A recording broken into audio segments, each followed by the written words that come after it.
اعوذ باللہ من الشیطان الرجیم بسم اللہ الرحمن الرحیم الحمد للہ رب العالمین الصلاة والسلام علی اشرف الانبیاء والمرسلین وخاتم النبیین سیدنا و مولانا علی رسولہ الکریم واہل بیتہ الطیبین الطاہرین المعصومین المظلومین اما بعد فقال اللہ تبارک و تعالی فی کتابہ المجید و فرقانہ الحمید بسم اللہ الرحمن الرحیم کمثل الذین من قبلہم قریبا ذاقوا وبال امرہم ولہم عذاب علیم کمثل الشیطان اذ قال للانسان اکفر فلما کفر قال انی بریء منک انی اخاف اللہ رب العالمین فکان عاقبتہما انہما فی النار خالدین فیہا وذلک جزاء الظالمین یا ایھا الذین آمنوا اتقوا اللہ ولتنظر نفس ما قدمت لغد واتقوا اللہ ان اللہ خبیر بما تعملون ولا تکونوا کالذین نسوا اللہ فانساہم انفسہم اولئک هم الفاسقون لا یستوی اصحاب النار واصحاب الجنہ اصحاب الجنۃ هم الفائزون صدق اللہ العلی العظیم۔ محترم سامعین کرام، السلام علیکم ورحمۃ اللہ وبرکاتہ۔ موضوع گفتگو اللہ تعالیٰ کی توفیق سے آپ سامعین، آپ مومنین کی خدمت میں تفسیر سورہ مبارکہ حشر قرآن مجید کا 59واں سورہ حشر کی چند آیات آپ کی خدمت میں تلاوت فرمائیں، اور یہ موضوع ہمارا اللہ تعالیٰ کی توفیق سے آپ کی خدمت میں عرض ہو رہا ہے۔ اس کا آج اس کی چوتھی نشست ہے، چوتھا درس ہے۔ آج ہم نے سورہ مبارکہ حشر کی چند آیات، آیا 15 سے لے کر آیا 20-21 تک آپ کی خدمت میں تلاوت فرمائی ہیں، اور انشاءاللہ کوشش کریں گے کہ اس کی طالب علمانہ تشریح اور وضاحت ہو سکے۔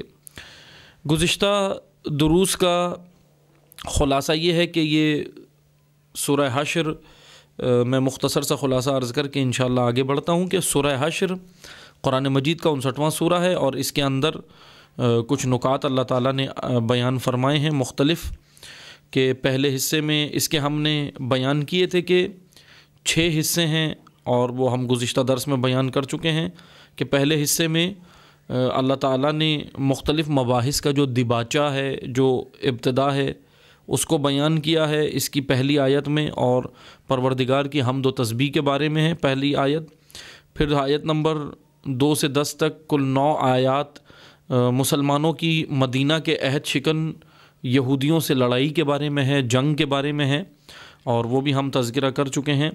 تیسرا حصہ آیا 11 سے آیا 17 تک منافقین کے بارے میں ہے، کہ جو اقدامات ان کے اقدامات یہودیوں کے ساتھ جو انہوں نے انجام دیے، منافقین کی مذمت کے بارے میں آیا 11 تک۔ آیا 11 سے 17 تک جو منافقین کے بارے میں ہے یہ ہم پڑھ چکے ہیں۔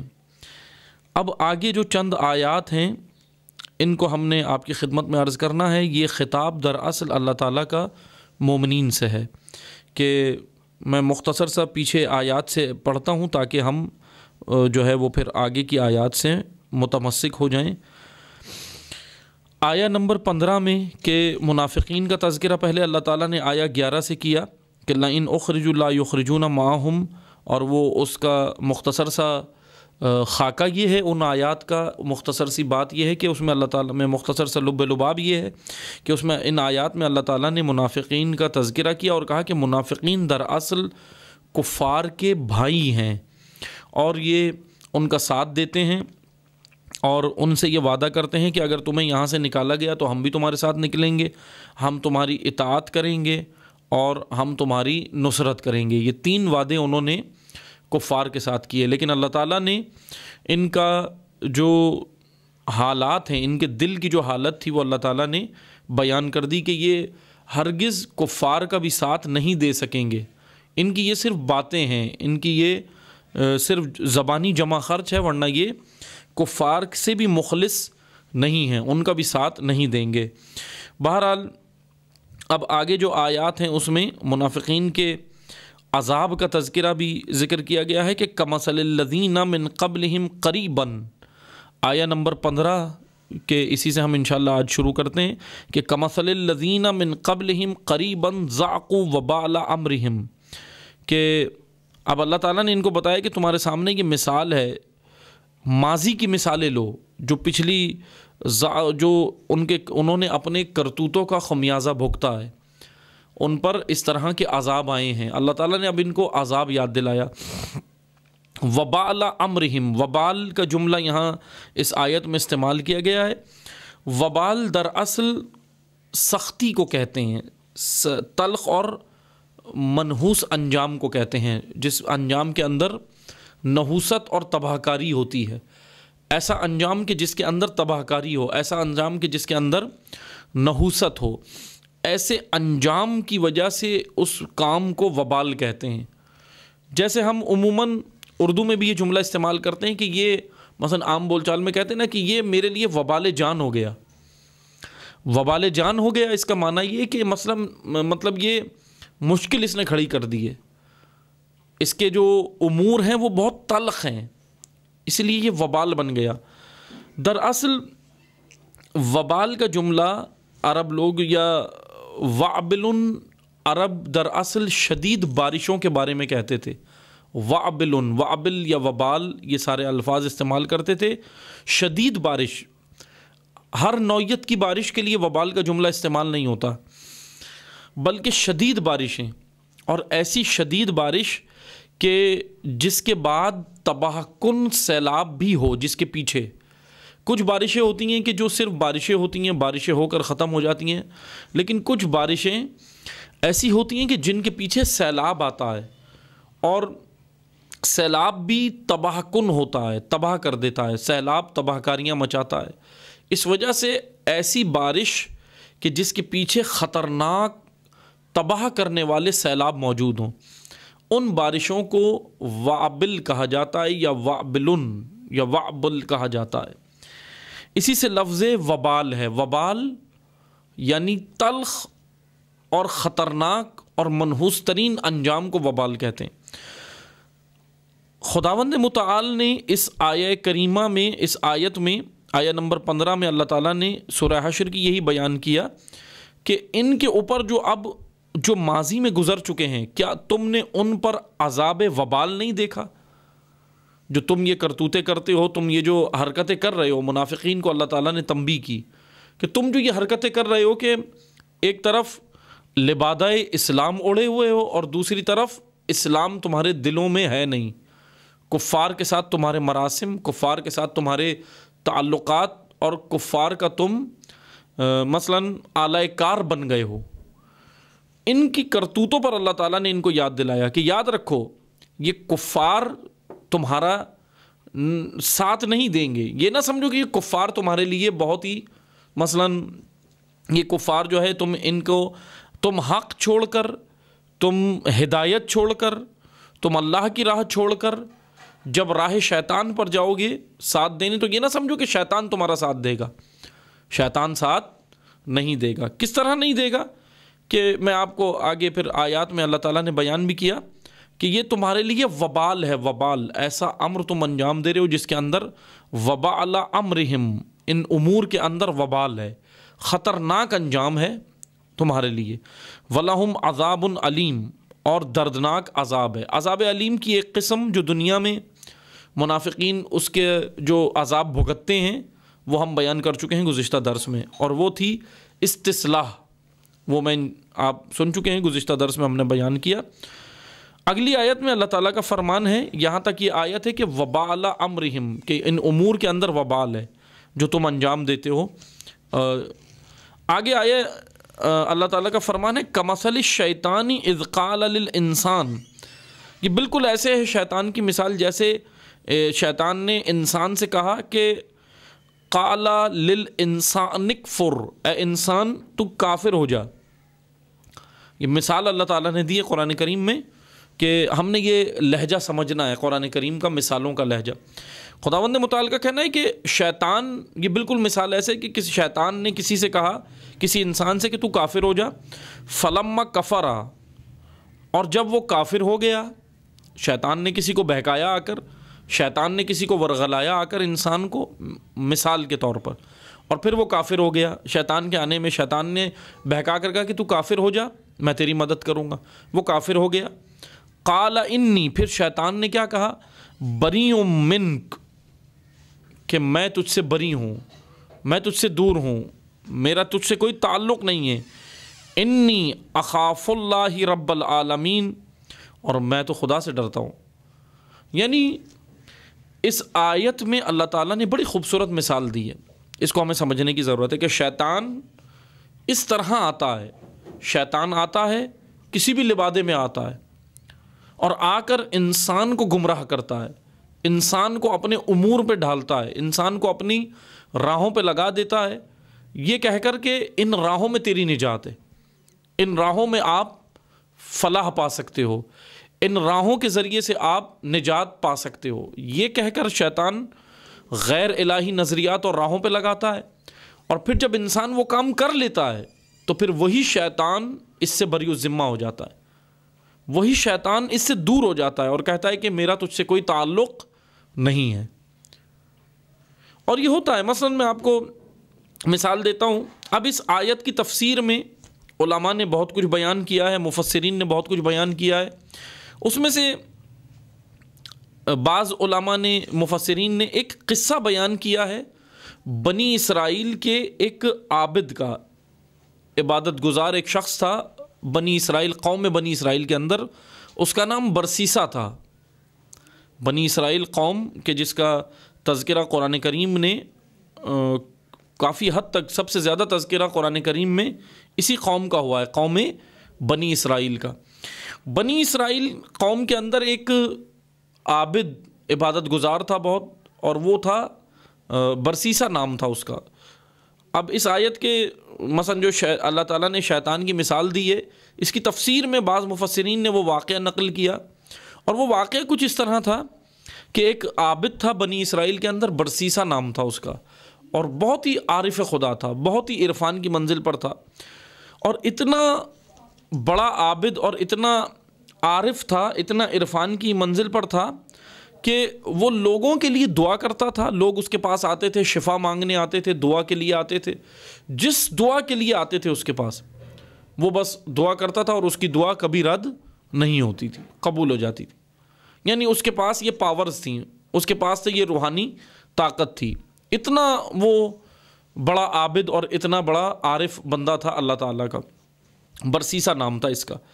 ہوا یہ کہ واقعہ کچھ اس طرح ہے کہ اسی قوم کے اندر بنی اسرائیل میں جب یہ عابد تھا، اس کا دور تھا، اس کا عصر تھا، اور یہ دعا کرتا تھا لوگوں کے لیے، لوگ صحت یاب ہو جاتے تھے، تو ادھر ایک عورت تھی جو بیمار ہو گئی، اور پھر اس عورت کے جو بھائی وغیرہ تھے وہ اس کو لے کر آئے، اس عابد کے پاس لے کر آئے اور کہا کہ مثلا ہمیں اس کو شفا دینی ہے اور یہ آپ اس کے لیے دعا کریں، اور وہ اتنی زیادہ علیل تھی کہ اس کو وہیں پر رکھنا پڑا، یعنی اس عابد کے ساتھ اسی کے گھر میں اس کو رکنا پڑا، وہیں پر روکنا پڑا، اور کہا کہ اس کا علاج میں کروں گا۔ بہرحال ہوا یہ کہ وہ اس کے لیے دعا کرنے لگا، علاج کرنے لگا، بہرحال جو بھی سلسلہ تھا۔ مختصر یہ کہ اب اس عورت وہ جو ساتھ تھی، گھر میں رہ رہی تھی، اب یہ جو عابد تھا، عبادت گزار تھا، اس کا دل للچایا، اور پھر یہ اس عورت کے ساتھ زنا کر بیٹھا۔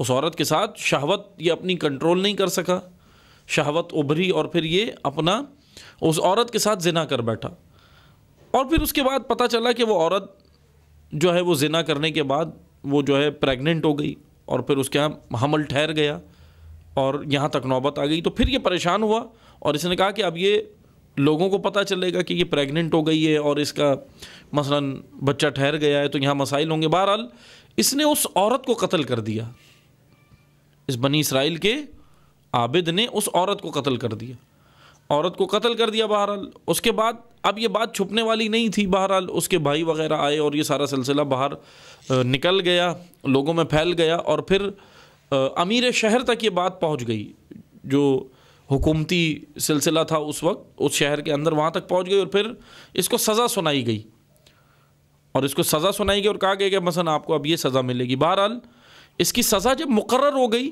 تو عین سزا والے دن اس نے دیکھا کہ اس کے سامنے کوئی مثلا کوئی انسان آیا ہے، کوئی انسانی روپ میں کوئی آیا ہے اور اس سے بات کر رہا ہے۔ اس نے کہا کہ بھئی کون ہو تم؟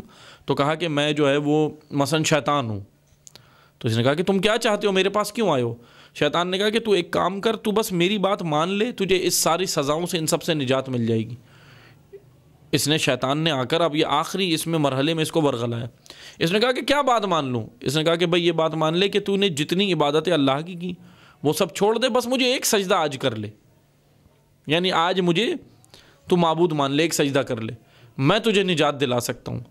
اب بہرحال اس وقت اس کے پاس اور کوئی چارہ نظر نہیں آیا، اور پھر اس نے وہ کام کر لیا۔ جیسے ہی اس نے وہ کام کیا، اس کی وہ شرک، یعنی یہ کہہ لیں کہ اس نے جیسے ہی شرک کیا، زنا کر چکا تھا، قتل کر چکا تھا، سارے گناہ کر چکا تھا، لیکن اب یہ اس کا جتنا ایمان تھا وہ کہاں جا کر زائل ہوا کہ جیسے ہی اس نے شرک کیا، ذرا سا شرک کیا کہ اس نے شیطان کو ان عبادتوں میں شامل کر لیا، معبود مان لی، تو یہاں پر اس کی وہ ساری عبادتیں جو اللہ تعالیٰ نے مثلا اللہ تعالیٰ کے لیے اس نے کی تھی وہ سب رد ہو گئیں، کیونکہ اس نے شرک کیا۔ اب جیسے ہی اس نے شیطان کو مان لیا، اب شیطان سے کہا کہ مجھے نجات دے، تو اس وقت شیطان نے اس کو کہا کہ بس میں تجھے یہی ورغلانے آیا تھا اور میرا اب تجھ سے کوئی تعلق نہیں ہے۔ قال انی بریئن، کہ میں تجھ سے بری ہوں، میرا تجھ سے کوئی تعلق نہیں ہے۔ یہ واقعہ ہے۔ اسی طرح شیطان ورغلاتا ہے، شیطان کے حملے دراصل اسی طرح ہوتے ہیں، بہت سارے مختلف طریقوں سے ہوتے ہیں، وہ انسان کو اسی طرح گمراہ کر دیتا ہے، لیکن پھر وہ بھی انسان کا ساتھی نہیں ہے، شیطان انسان کا ساتھی نہیں ہے۔ عزیزان محترم، یہاں اس آیت میں یہی مثال دی جا رہی ہے کہ فلما کفر قال انی بریء منک انی اخاف اللہ رب العالمین، کہ میرا تجھ سے کوئی تعلق نہیں ہے، میں تجھ سے بری ہوں۔ فکان عاقبتہما انہما فی النار خالدین فیہا، لیکن ان دونوں کا یہ انجام ہوا کہ وہ آگ میں ہیں اور ہمیشہ ہمیشہ کے لیے نار اور جہنم میں رہیں گے۔ وذالک جزاء الظالمین، اور یہ سزا ہے ظالمین کے لیے، اللہ تعالیٰ نے یہ مقرر کی ہے۔ یہ آیہ 17 تک کا واقعات تھے جو اللہ تعالیٰ نے اس میں بیان کیے ہیں۔ شروع میں جس طرح ہم نے عرض کیا کہ ایک دباچہ بیان کیا گیا ہے تسبیح پروردگار کے لیے حوالے سے ایک آیت ہے، پھر اس کے بعد چند آیات جو ہے وہ ان مثلا مسلمانوں کی یہود عہد شکن لشکر سے جو لڑائی ہے، جنگ ہے، اس کے بارے میں، اور پھر یہ آیت 17 تک 11 سے 17 تک منافقین کے بارے میں تذکرہ تھا جو آج یہاں تک بیان ہوا ہے۔ آگے آیات اب جو ہیں وہ ہیں مومنین سے اللہ تعالیٰ کا خطاب ہے، اور آیہ 18 میں اللہ تعالیٰ کا فرمان ہے یا ایھا الذین آمنوا اتقوا اللہ ولتنظر نفس ما قدمت لغد، اے ایمان والو، اے مومنین، آمنوا اتقوا اللہ، اے ایمان والو اللہ سے ڈرو، تقوی اختیار کرو، ولتنظر نفس ما قدمت لغد، اور اگر تم اپنے نفس کو دیکھنا چاہتے ہو کہ اس نے کل کے لیے کیا سامان آگے بھیجا ہے۔ آیت کا میں وضاحت کروں کہ پہلے تو اللہ تعالیٰ نے اس آیت میں بیان کیا کہ یا ایھا الذین آمنوا اتقوا اللہ حق، یا ایھا الذین آمنوا اتقوا اللہ، کہ اے ایمان والو تقوی اختیار کرو۔ تقوی کا میں مختصر سا معنی عرض کروں، کیونکہ تقوی کے معنی جب بھی مثلا ہم تقوی ہمارے ذہن میں آتا ہے تو مختلف امور پر تقوی کا، مختلف جگہوں پر تقوی کا لفظ استعمال کیا گیا ہے، جیسے معصیت کے وقت کہا گیا ہے تقوی اختیار کریں، یا دیگر جگہوں پہ کہا گیا۔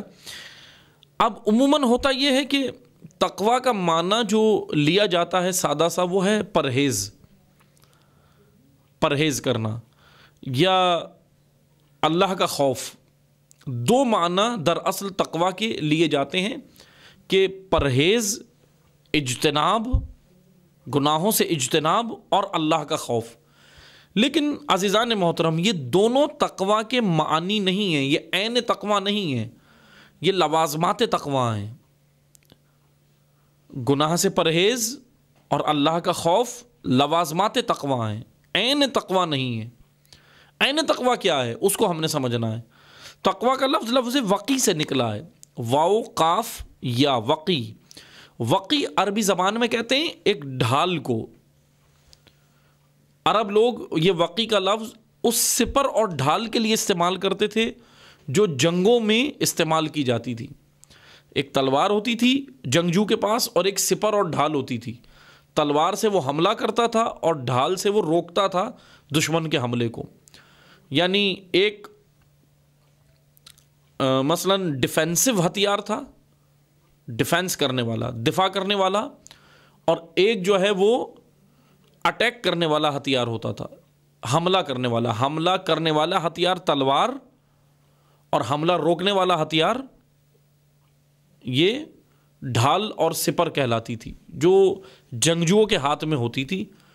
عرب جو گزشتہ جنگیں جب تلواروں سے لڑی جاتی تھی، اس ڈھال کو عرب لوگ وقی کہتے تھے۔ یعنی کیونکہ اس وجہ سے کہتے تھے کیونکہ وہ حملے کو روکتی تھی اور انسان کو محفوظ کرتی تھی، انسان کی حفاظت کرتی تھی۔ اس ڈھال اور سپر کو وقی کہتے تھے۔ اب اسی سے لفظ تقویٰ ہے۔ تقویٰ، عین تقویٰ کیا ہے؟ اگر کہیں پر ہے اتقوا اللہ، اللہ سے ڈرو، اگر کہیں پر ہے کہ گناہوں سے پرہیز کرو، رکو، یہ دونوں تقویٰ کے لوازمات ہیں۔ کیونکہ اگر تقویٰ ہوگا تو گناہوں سے پرہیز بھی ہوگا اور خوف خدا بھی ہوگا، اور گناہ سے پرہیز خوف خدا کی وجہ سے ہوگا، اور یہ دونوں کام عین صفت تقویٰ سے ہوں گے، عین قوت تقویٰ سے ہوں گے۔ جب تک تقویٰ نہیں ہوگا تو یہ دونوں کام بھی انجام نہیں پا سکتے۔ یہ دونوں لوازمات ہیں تقویٰ کے، کہ اگر تقویٰ ہوگا تو یہ دونوں چیزیں ہوں گی، خوف خدا بھی اور اجتناب معصیت بھی، معصیت سے اجتناب بھی، گناہ سے اجتناب بھی۔ لیکن تقویٰ کیا ہے؟ تقویٰ ہے دراصل، تقویٰ کہتے ہیں حفاظت کو۔ جو سادہ سا معنی تقویٰ کا ہم کریں، تقویٰ کا معنی ہے حفاظت، انسانی نفس کی حفاظت، انسانی امور کی حفاظت، انسانی اعمال کی حفاظت۔ کس سے حفاظت؟ آفتوں سے حفاظت۔ آپ نے دیکھا ہے فصل اگتی ہے، جب کسان فصل لگا رہا ہوتا ہے تو فصل کو آفتیں لگتی ہیں، اور فصل کی آفت ہے کیڑے مکوڑے، وہ فصل کی آفت ہے۔ اب یہ جو آفت لگ رہی ہے فصل کو، اس آفت سے روکنے کے لیے کسان کچھ دفاعی کام کرتا ہے، اور وہ ہے اسپرے، وہ ہے کیمیکل یا کچھ اسپرے ایسے جو اس پر مارے جاتے ہیں، فصل کے اوپر اسپرے کیا جاتا ہے۔ کیوں کیا جاتا ہے؟ تاکہ اس کو کیڑے نہ لگیں۔ کیڑا آفت ہے، اس آفت سے روکنے کے لیے جو دفاعی امور، جو دفاعی سامان کسان فصل کے لیے استعمال کر رہا ہے، یہ فصل کا تقویٰ ہے، کیونکہ فصل اس سے محفوظ ہو رہی ہے۔ انسان جب الہی قوانین میں آئے، انسان جب اللہ کے مقرر کردہ آئین میں آئے، اور پھر اس کے اوپر حملے بھی ہوتے ہیں، شیطان حملے کرتا ہے، آفتیں ہوتی ہیں، ورغلائے جاتا ہے، سب کچھ ہوتا ہے۔ ان حملوں سے روکنے، مثلا گمراہ کرنے کے لیے اس کو بہت سارے کام کیے جاتے ہیں۔ انسان کو گمراہ کرنے والوں کی باتیں، گمراہ کن نظریات، گمراہ کن عقائد، گمراہ کن گفتگو، گمراہ کن امور، گمراہ کن نظام، گمراہ کن راہیں، ان سب سے روکنے کے لیے، ان سب سے حفاظت کے لیے انسان کے پاس ایک دفاعی نظام اللہ تعالیٰ نے مقرر کیا ہے۔ اگر وہ اس میں آ جائے تو انسان محفوظ ہو جاتا ہے، اور اس دفاعی نظام کا نام تقویٰ ہے۔ تقویٰ حفاظت کو کہتے ہیں دراصل۔ اللہ تعالیٰ کا فرمانا ہے کہ تقویٰ اختیار کرو، تقوی اختیار کرو. جیسے نہج البلاغہ میں امیر المومنین علی ابن ابی طالب علیہ الصلوۃ والسلام کا بھی فرمان ہے. ایک جگہ پر علی علیہ السلام فرماتے ہیں ایک خطبے کے اندر کہ اللہ تک پہنچنے کے لیے تقوی اختیار کرو، اللہ تک جانے کے لیے، خدا تک رسائی کے لیے، خدا کی معرفت کے لیے تقوی اختیار کرو، اور تقوی تک جانے کے لیے خدا سے مدد مانگو. بہت خوبصورت فرمان ہے. یعنی میں اس کی اگر سادہ سی وضاحت کروں سمجھانے کے لیے، دراصل تقوی دو طرح کے ہیں. ایک تقوی قبل از عمل ہے، ایک تقوی بعد از عمل ہے. دو قسم کے تقوی ہیں. اب میں یہ سمجھانے کے لیے کہہ رہا ہوں تاکہ ہمیں اس کی وضاحت ہو جائے. عمل سے پہلے کا تقوی اور عمل سے بعد کا تقوی. عمل قبل از عمل تقوی، بعد از عمل تقوی. یہ کیسے ہے ممکن؟ کیونکہ اللہ تعالیٰ کا تو فرمان ہے. اللہ تعالیٰ نے کیا کہا سورہ مائدہ میں؟ اللہ تعالیٰ کا فرمان ہے کہ انما یتقبل اللہ، اللہ تعالیٰ کیا کرتا ہے، کیا قبول کرتا ہے؟ انما یتقبل اللہ من المتقین، اللہ قبول فقط متقین سے کرتا ہے. دیتا سب کو ہے کیونکہ رب العالمین ہے. فاسق کو بھی دے گا، منافق کو بھی دے گا، کافر کو بھی دے گا، مومن کو بھی دے گا، مرد کو بھی دے گا، زن کو بھی دے گا. ہر مخلوق کو دیتا ہے اللہ تعالیٰ کیونکہ رب العالمین ہے. لیکن قبول سب سے نہیں کرتا. قبول کی شرط اللہ تعالیٰ نے تقوی رکھی ہے. انما یتقبل اللہ من المتقین، اللہ متقین سے قبول کرتا ہے. قرآن کریم کا فرمان، قرآن کریم میں اللہ تعالیٰ کا فرمان. اب متقین سے قبول کرتا ہے تو قبول کرنے کے لیے پہلے متقی بننا پڑے گا. یعنی اللہ کی بارگاہ میں اگر کچھ آپ نے دینا ہے، اللہ کی بارگاہ میں آپ نے کچھ خرچ کرنا ہے، اللہ کی بارگاہ میں اگر آپ نے کچھ انفاق کرنا ہے، تو خدا نے تو شرط رکھ دی پہلے متقی بنو. تو اس کا معنی کیا ہوا کہ ایک تقوی عمل سے پہلے ہے، ایک تقوی عمل کے بعد ہے. ہمیں اس طرح عمل سے پہلے کا تقوی وہ یہ ہے کہ مثلا آپ نے مثلا اس طرح کہہ سکتے ہیں کہ ہم نے خالص ہو کر اللہ کی راہ میں پہلے وہ امور انجام دے جس سے ہمارے اندر اخلاص آئے، خالص اللہ کی خاطر. ایمان، مستحکم ایمان، عقیدہ واضح و روشن اور مستحکم ایمان و عقیدہ یہ رکھ کر سچے دل سے خالص ہو کر جب اللہ کی راہ میں دیں تو پھر وہ اللہ تعالیٰ قبول کرتا ہے. اور پھر قبول کرنے کے بعد انسان پھر جس نہج پر نکلتا ہے تو وہ بعد والا تقوی ہے، وہ پھر اور تقوی ہے. یعنی انسانی درجات ہیں. دراصل یہ تقوی کے مراتب ہیں، یہ تقوی کے درجات ہیں. ابتدائی تقوی میں انسان نے اللہ کی بارگاہ میں کچھ دیا لیکن متقی بن کر دیا، تب اللہ نے لیا. اور پھر قبول کرنے کے بعد اب وہ تقوی کے اوج و عروج پر جائے گا، کمالات پہ جائے گا. مثلا میں آپ کو مثال دیتا ہوں.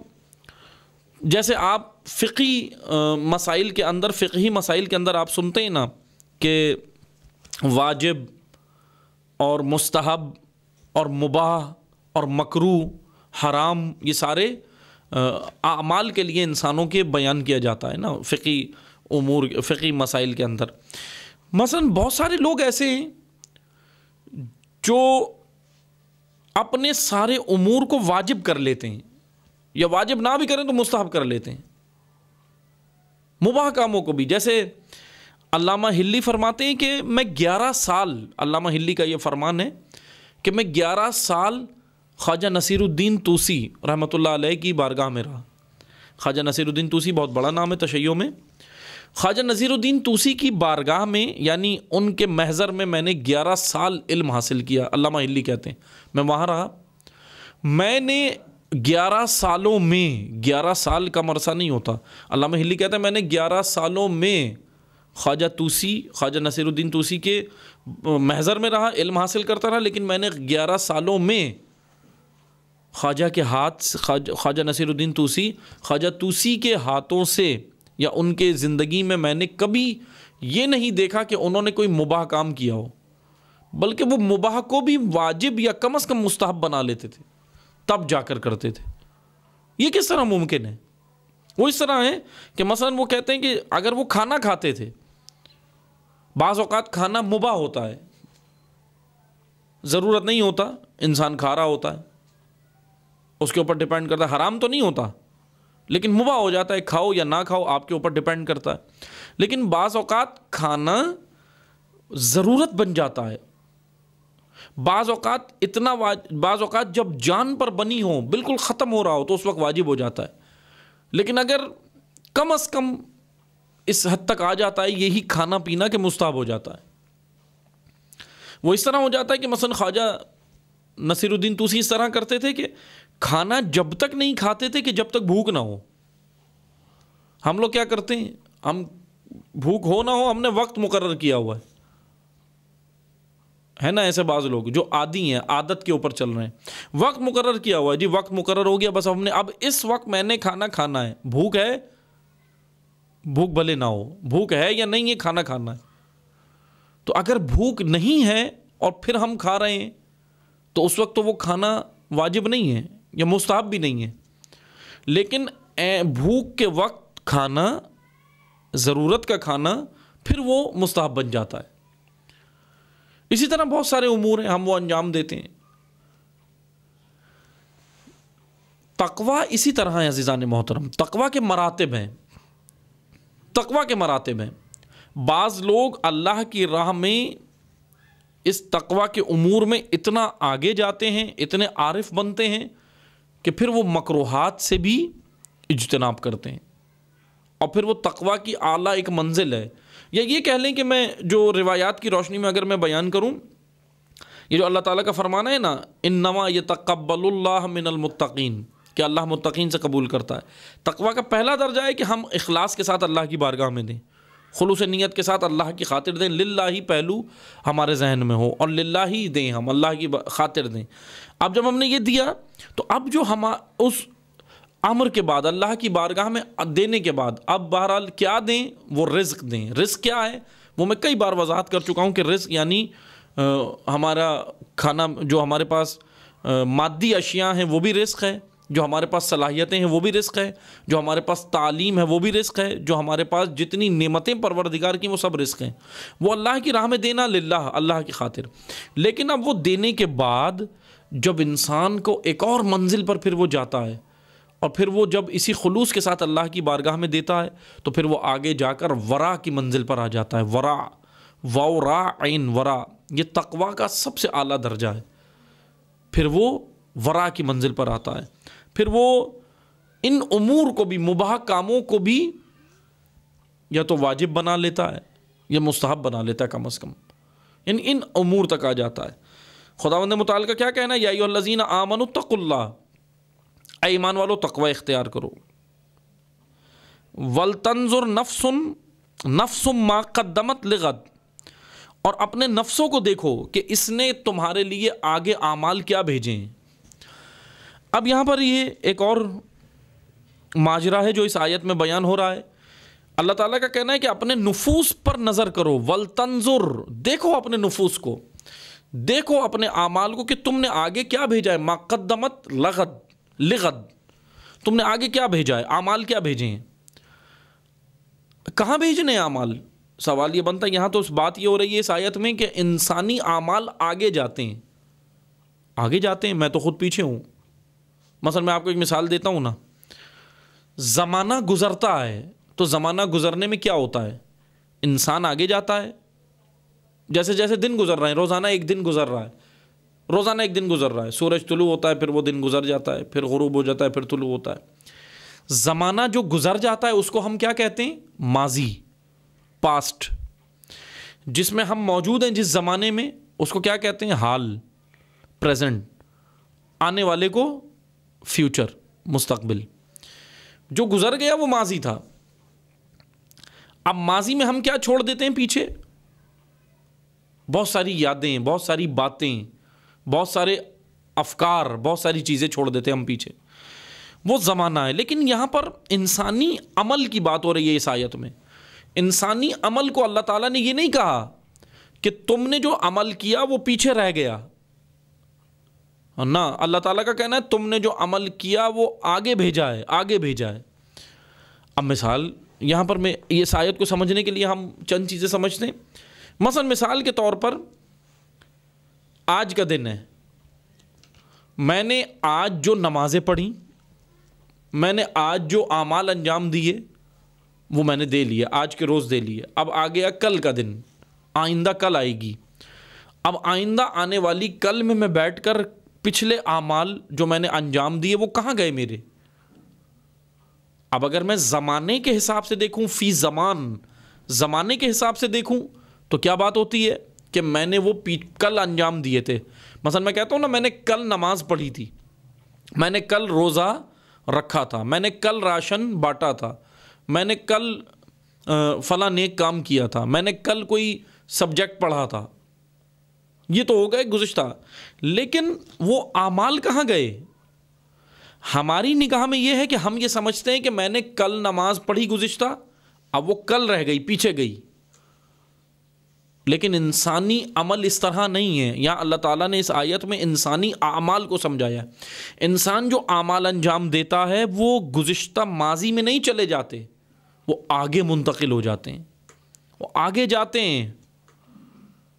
مثلا اور مثال کے ذریعے میں سمجھاتا ہوں کہ جو اعمال انسان انجام دیتا ہے وہ آگے کیسے جاتے ہیں۔ جیسے نہج البلاغہ میں امیر المومنین علی ابن ابی طالب علیہ الصلوۃ والسلام کا فرمان ہے، بہت خوبصورت فرمان ہے۔ علی علیہ السلام کہتے ہیں، ایک خطبے میں علی علیہ السلام نے ارشاد فرمایا کہ جب انسان اس دنیا سے جاتا ہے، ہم جاتے ہیں نا دنیا سے، ہر کسی نے جانا ہے، جب انسان اس دنیا سے جاتا ہے تو ایک بات وہ ہے جو لوگ، جو انسان کر رہے ہوتے ہیں، ایک بات وہ ہے جو فرشتے کر رہے ہوتے ہیں، اور دونوں کی باتوں میں فرق ہوتا ہے۔ کیا فرق ہوتا ہے؟ جب کسی کا انتقال ہوتا ہے تو انسان کیا کہتا ہے؟ انسان جو بات کر رہے ہوتے ہیں، انسانوں کی باتوں میں یہ ہوتا ہے کہ چھوڑ کر کیا گیا ہے، ہوتا ہے نا ایسا ہی۔ جب کسی کا انتقال ہوتا ہے تو ہم کیا پوچھتے ہیں؟ جی فلاں، مثلاً فلاں صاحب کا انتقال ہو گیا، کیا پھر کیا کہا جاتا ہے؟ اچھا ورثے میں کیا چھوڑ کر گئے، کتنی اولادیں چھوڑ کر گئے، کتنا پیسہ چھوڑ کر گئے، کتنا بینک بیلنس چھوڑ کر گئے، کتنی جائیداد، زمینیں، پراپرٹی، یہ ساری چیزیں چھوڑ کر گئے، کتنا کاروبار چھوڑ کر گئے، یہی ہوتا ہے نا۔ انسان کیا بولتا ہے جب انسان اس دنیا سے جاتا ہے؟ تو انسان کیا کہہ رہے ہوتے ہیں، لوگ کیا کہہ رہے ہوتے ہیں کہ چھوڑ کر کیا گیا ہے، پیچھے کیا چھوڑا ہے۔ علی علیہ السلام کہہ رہے ہیں جب انسان جب اس دنیا سے جاتا ہے تو لوگوں کے درمیان میں جو بات ہوتی ہے وہ یہ ہوتی ہے کہ پیچھے کیا چھوڑا ہے۔ لیکن جب فرشتے بات کر رہے ہوتے ہیں، ملائکہ بات کر رہے ہوتے ہیں، تو وہ یہ نہیں کہتے کہ پیچھے کیا چھوڑا ہے، وہ کہتے ہیں کہ یہاں آگے کیا بھیجا ہے، پہلے سے کیا بھیجا ہے۔ اس نے زندگی میں نماز پڑھی تھی، روزہ رکھا تھا، اعمال صالح انجام دیے تھے، فلاں کام کیا تھا، یہ کام کیا تھا، جو یہ کرتا جاتا۔ اس کا مطلب کیا ہوا اس جملے کا مولا علی علیہ السلام کے، کہ انسان جو عمل انجام دیتا ہے وہ پیچھے ماضی میں نہیں رہ جاتا، وہ عمل آگے چلا جاتا ہے، منتقل ہوتا ہے، بارگاہ الہی میں منتقل ہوتا ہے، وہ اعمال منتقل ہوتے ہیں۔ اور اس انسان کے جنازے پر، اس کی میت پر، اس کے جسد خاکی پر کھڑے ہو کر لوگ کہتے ہیں پیچھے کیا چھوڑ کر گیا، فرشتے کہتے ہیں کہ آگے کیا بھیجا اس نے۔ یہ آیت یہی کہہ رہی ہے کہ اپنے نفوس پر توجہ کرو، نظر کرو کہ تم نے اللہ کی بار آگے کیا بھیجا ہے عمل۔ یا ایھا الذین آمنوا، اے ایمان والو نظر کرو، اپنے وجود پر نظر کرو، اپنے نفس پر نظر کرو کہ تم نے کیا اعمال انجام دیے، کیا بھیجا ہے آگے۔ مثلا میں آپ کو مثال دیتا ہوں، اگر آپ نے اس شہر سے، مثلا کراچی سے آپ نے شفٹ ہونا ہے حیدرآباد میں، کراچی کوئی چھوڑ دے شہر اور وہ شفٹ ہو رہا ہے، اپنی شفٹنگ کر رہا ہے، مکان شفٹ کر رہا ہے، منتقل کر رہا ہے حیدرآباد میں، فرض کریں مثال۔ اب جب وہ کوئی گھر چھوڑتا ہے پیچھے انسان، مثلا جب آپ گھر چھوڑ رہے ہیں، آپ کراچی سے حیدرآباد منتقل ہو رہے ہیں مثال کے طور پہ، اب آپ جب جاتے ہیں، جب گھر چھوڑ کر جاتے ہیں تو کیا کرتے ہیں؟ آپ نے دیکھا ہوگا یہ منظر، بعض لوگوں نے دیکھا ہوگا کہ جب انسان گھر چھوڑ کے جانے لگتا ہے تو کیا کرتا ہے؟ جتنا ضرورت کا اور اچھا اچھا سامان ہوتا ہے، اس کو مزدور بلا کر گاڑی میں لوڈ کرواتا ہے، ٹھیک ہے، گاڑی میں لوڈ کرواتا ہے اور پھر لوڈ کروا کر اس کو کہتا ہے کہ اب یہ گاڑی فلاں جگہ جائے گی، جہاں میں نے مکان لیا ہے، اگلا مکان لیا وہاں منتقل ہوگی، ٹھیک ہے۔ وہ گاڑی آگے آگے جاتی ہے، مال بردار گاڑی جس میں اس نے بھیجا، مثلا ٹرک پر رکھا مال کو، بس پر رکھا مال کو، یا ٹرین کے ذریعے بھیجا، جس ذریعے بھی بھیجا، جس کو کارگو سروس کہتے ہیں، کارگو کے ذریعے بھیجتا ہے نا مال آگے، مثلا اب وہ جس ذریعے سے بھی اس نے بھیجا، ٹرانسپورٹ کے ذریعے سے، بائی روڈ بھیجا یا بائی ٹرین بھیجا، اس نے منتقل کیا، اپنے گھر کے ضرورت کے سامان کو نکالا، اہم اچھا اچھا سامان نکالا اس نے، اور وہ گاڑی میں سوار کیا اور اس کو فلاں مکان پر ایڈریس دیا کہ وہاں پہنچنا ہے، یہ سامان نکل گیا، اب پھر یہ گھر سے فارغ ہو کر پھر اب یہ خود نکلے گا۔ اب اس سارے ماجرے کے اندر ہوا کیا، اچھا سامان گاڑی میں لوڈ کیا، آگے بھیج دیا اگلے مکان میں منتقل کرنے کی، جہاں اس نے منتقل ہونا ہے وہاں پہلے سے سامان بھیج دیا جا کے، تاکہ وہاں جا کر سب یہ سیٹنگ ہو جائے رہنے کے لیے۔ پھر اس کے بعد خود بعد میں نکلا، اور گھر میں پیچھے کیا چھوڑ کے گیا ہے، اس گھر میں جس کو چھوڑ دیا، اب وہاں کیا چھوڑ کر گیا، وہاں سارا غیر ضروری سامان جو آگے گھر میں اس کو نہیں چاہیے۔ ایسا ہی ہے نا، اس گھر میں تو ممکن ہے وہ سامان اس کی ضرورت تھا، اگلے گھر میں اس کو وہ سامان نہیں چاہیے، پرانا ہو گیا تھا، خراب ہو گیا تھا، بوسیدہ ہو گیا تھا، استعمال شدہ تھا، اب اس نے اس کو سامان کو چھوڑ دیا۔ یعنی سارے ماجرے میں دو نکات توجہ طلب ہیں، یہ کہ جب انسان کوئی گھر چھوڑتا ہے تو اس گھر میں جو مال چھوڑتا ہے وہ غیر ضروری اور کچرا ہوتا ہے، لیکن اگلے گھر میں جب منتقل کرتا ہے تو اہم اچھا اور ضرورت کا سامان منتقل کرتا ہے۔ بہترین سامان جتنا ہوتا ہے اس کو آگے بھیجتا ہے، بہترین سامان آگے بھیجا، خراب سامان کچرا وغیرہ سب کچھ جو بیکار ہو گیا تھا وہ سب پیچھے چھوڑ دیا، اور پھر خود آگے چلا گیا اس گھر میں۔ یہ مثال تھی، اب مطلب کی جانب آئیں۔ آج ہم اس کائنات میں، اس دنیا میں ہم جی رہے ہیں، یہ اس دنیا میں ہمیں یہ زندگی ملی ہے، ہم مال میں زندگی گزار دیتے ہیں، جمع کرنے میں، ہم سب چیزوں میں دنیا کی عیش و عشرت جمع کرتے ہیں۔ وہ ٹھیک ہے، ممکن ہے یہاں وہ ضرورت ہو ہماری، لیکن ضرورت اور چیز ہے، خواہشات اور چیز ہے۔ ہم نے وہ یہاں جمع کیا، سب کچھ کیا، لیکن جیسے ہی اسرائیل آئے، ملک الموت آئے، ہماری روح کو قبض کیا۔ یہ ایک گھر تھا، ایک گھر وہ ہے، وہ عالم بھی ایک گھر ہے جہاں اس نے ہم فیہا خالدون، ہمیشہ وہاں رہنا ہے، ہمیشہ یہاں نہیں رہنا ہے۔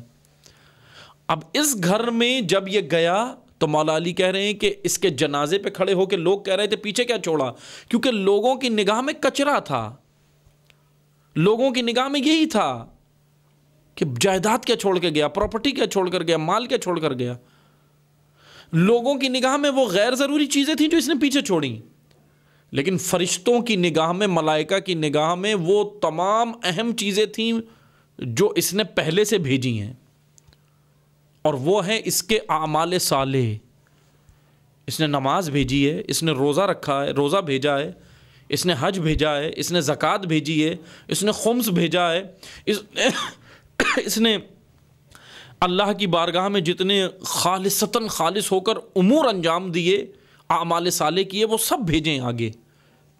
اس کا مطلب اعمال ہمارے منتقل ہو رہے ہیں، روز مرہ کی بنیاد پر ہمارے اعمال جا رہے ہیں، کہاں جا رہے ہیں؟ آگے منتقل ہو رہے ہیں۔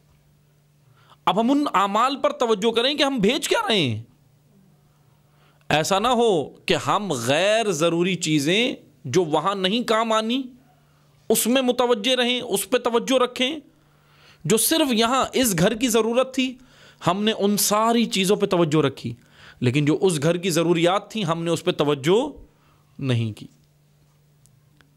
ایسا نہ ہو، یہ اس مشکل میں نہ پڑ جائیں ہم، اس لیے ہم توجہ کے ساتھ اعمال انجام دیں کہ ہم آگے بھیج کیا رہے ہیں، بھیج کیا رہے ہیں، اللہ کی بارگاہ میں کیا دے رہے ہیں۔ وَلْتَنْظُرْ نَفْسٌ مَا قَدَّمَتْ لِغَدْ، اور نگاہ کرو، اپنے نفوس پر نگاہ کرو، تم نے بھیجا کیا ہے، کیا بھیجا ہے آگے اللہ کی بارگاہ میں۔ وَاتَّقُوا اللَّهَ، تقوی اختیار کریں، ان اللہ خبیر بما تعملون، اور اللہ بالکل باخبر ہے ان ساری چیزوں سے جو تم کرتے ہو، بما تعملون، جو تم کر رہے ہو، جو عمل انجام دے رہے ہو، اللہ اس سے باخبر ہے، خدا کو معلوم ہے۔ وَلَا تَكُونُوا كَالَّذِينَ نَسُوا اللَّهَ فَأَنسَاهُمْ أَنفُسَهُمْ، اور ان لوگوں کی طرح نہیں ہو جانا۔ اب آگے اللہ تعالیٰ نے ایک اور ہمیں خطرے سے آگاہ کیا ہے، مومنین کو خطرے سے آگاہ کیا۔ ان لوگوں کی طرح نہ ہو جانا جو اللہ کو بھول گئے، اور جو اللہ کو بھول گئے تو پھر خود اپنے نفوس کو ہی بھول گئے۔ یعنی جو اللہ کو بھول گیا وہ خود اپنی شناخت ہی بھول گیا، وہ خود اپنا مقام ہی بھول گیا، وہ خود اپنا مقصد خلقت ہی بھول گیا۔ ان لوگوں کی طرح نہیں ہو جانا۔ اولئک ھم الفاسقون، کہ یہی لوگ بد اعمال فاسق ہیں۔ کون ہے فاسق؟ جو اللہ کو بھول گئے، جو اپنے آپ کو بھول گئے۔ اللہ کو بھولنے کے نتیجے میں کیا ہوا؟ اپنے آپ کو بھول گئے۔ آج آپ دیکھیں نا، ہم بہت سارے کاموں میں اتنا مست ہو گئے کہ خود اپنی شناخت نہیں ہے کہ میں کیوں آیا ہوں اس دنیا میں، کیوں آیا ہوں، کیا کرنے آیا ہوں، کیا میں جن کاموں میں لگا ہوا ہوں، کیا میں صرف وہی کرنے اس دنیا میں آیا ہوں؟ یہاں آنے کا میرا مقصد ہے، میں اس مقصد کو بھول گیا۔ اور کس کے نتیجے میں بھولا؟ کیونکہ میں خدا فراموش شدہ ہوں۔ میں نے خدا کو فراموش کیا، اس کے نتیجے میں اپنے نفس کو ہی فراموش کر دیا۔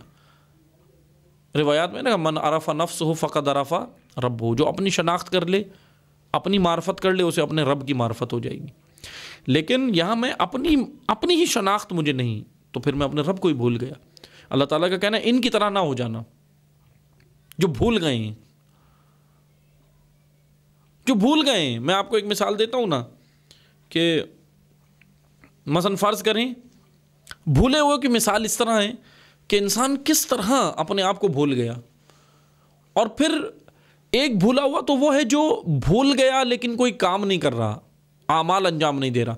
لیکن ایک وہ ہے جو بھول بھی گیا، اعمال بھی انجام دے رہا، لیکن پھر بھی بھولا ہوا ہے، راہ سے بھٹکا ہوا ہے۔ جیسے میں آپ کو مثال دوں، مثلا فرض کریں کہ اگر میں نے کوئی زمین لی اور زمین کے اوپر میں نے گھر بنانا شروع کیا، اس پر میں نے خوب محنت کی، مزدور بلائے، مستری بلائے، اینٹیں لایا، بجری لایا، سیمنٹ لایا، کنکریٹ لایا، سب کچھ لایا، اور میں نے گھر تعمیر کرنا شروع کیا، سب کچھ اس میں کیا۔ پھر اس کے اندر میں نے سارا خرچہ کر کے ایک بہترین گھر تعمیر کیا، گھر میں نے بنا لیا، عالیشان گھر بنا لیا، بہترین۔ اب وہ گھر بنانے کے بعد مجھے یہ پتہ چلا کہ یہ جگہ جس پر میں نے اتنا خرچہ کیا، اپنا وجود لگا دیا، اپنی محنت لگا دی، اپنا مال لگا دیا، سب کچھ لگا دیا، اپنا وقت لگا دیا، تو پتہ چلا کہ یہ جو میں نے بنایا تھا یہ جگہ میری نہیں بلکہ پڑوسی کی زمین تھی۔ یہ ہے بھولا ہوا انسان۔ بعض اعمال ہم اس طرح انجام دے رہے ہیں، راہ پر نہیں دے رہے، راہ خدا پر نہیں دے رہے، راہ نہیں جانتے، بس اعمال انجام دے رہے ہیں۔ اور ایسا دین پڑھایا گیا ہے، باقاعدہ پڑھایا گیا ہے کہ بس آپ کی توجہ اعمال پر ہونی چاہیے، کس راہ پر انجام دینے اس کی پرواہ کیے بغیر۔ یہ کون سا دین ہے؟ اللہ تعالیٰ کا فرمان ہے پہلے راہ چنو، راہ کا انتخاب کرو، راہ پر نیکیاں، راہ پر اعمال، راہ پر بر کرنی ہے، نیکی کرنی ہے، تب جا کر تم کچھ نتیجہ حاصل کر سکتے ہو۔ ورنہ اگر میں دوسرے کی پراپرٹی پہ گھر بنا دوں تو وہ گھر میرے کس کام کا ہے؟ آیا وہ کسی کام کا ہے؟ اتنی محنت کی، اتنا پیسہ لگایا، سب کچھ لگایا، لیکن پتہ چلا کہ وہ زمین ہی میری نہیں ہے۔ سب سے پہلے اپنی زمین کا انتخاب کریں، سب سے پہلے یہ شناخت کریں کہ یہ زمین میری ہو، سب سے پہلے یہ یقین کر لیں کہ اعتماد کر لیں، یقین کر لیں کہ یہ زمین میری ہی ہے، پھر اس کے اوپر تعمیرات شروع کریں۔ عزیزان محترم، بعض لوگ اس طرح بھول گئے ہیں، راہ معلوم نہیں ہے، نظریہ معلوم نہیں ہے، رہبر معلوم نہیں ہے، زندگی کا مقصد معلوم نہیں ہے، لیکن چند نیکیاں کر کے اور پھر ہم سمجھتے ہیں کہ شاید ہم بہترین راہ پہ جا رہے ہیں، ہم جنت جا رہے ہیں، جنت کی راہ پر نیکیاں پہلے کرنی ہیں، پہلے راہ جنت، راہ بہشت چننی ہے، پھر نیکیاں اس پر ہوتی ہیں، ورنہ راہ کے بغیر نیکیاں، یہ انسان اپنے آپ کو بھولا ہوا ہے۔ اللہ تعالیٰ کا فرمان ہے کہ تم اپنے آپ کو بھولے ہوئے ہو، اللہ کو بھول گئے، اس لیے اپنے آپ کو بھول گئے۔ اولئک هم الفاسقون، بس یہی لوگ فاسق ہیں۔ اللہ تعالیٰ نے ایسے لوگوں کو جو اپنے نفس کو، اپنے مقصد خلقت کو، اپنے وجود کو، اپنے دنیا میں آنے کو ہی بھول گئے، اپنے رب کو بھول گئے، یعنی تو اللہ تعالیٰ نے ایسے لوگوں کو فاسق کہا ہے، منافق نہیں کہا۔ ایسے لوگوں کو فاسق کہا ہے قرآن کریم نے۔ لا یستوی اصحاب النار و اصحاب الجنہ، ہرگز اہل دوزخ، اہل نار اور اہل جنت ہرگز برابر نہیں ہو سکتے۔ لا یستوی اللہ تعالیٰ کا قانون ہے۔ اصحاب الجنت هم الفائزون، اور ہمیشہ اصحاب جنت کامیاب ہیں۔ هم الفائزون، فائزون یعنی کامیاب ہیں۔ یہ آیہ 20 تک ہم نے آج پڑھا ہے آپ کی خدمت میں۔ آگے باقی آیہ 21 سے آیہ 24، کیونکہ 24 آیات ہیں اس سورہ کے اندر، تو انشاءاللہ باقی جو ہے پھر ہم اگلے درس میں بیان کریں گے۔ آج یہیں تک، والسلام علیکم ورحمۃ اللہ وبرکاتہ۔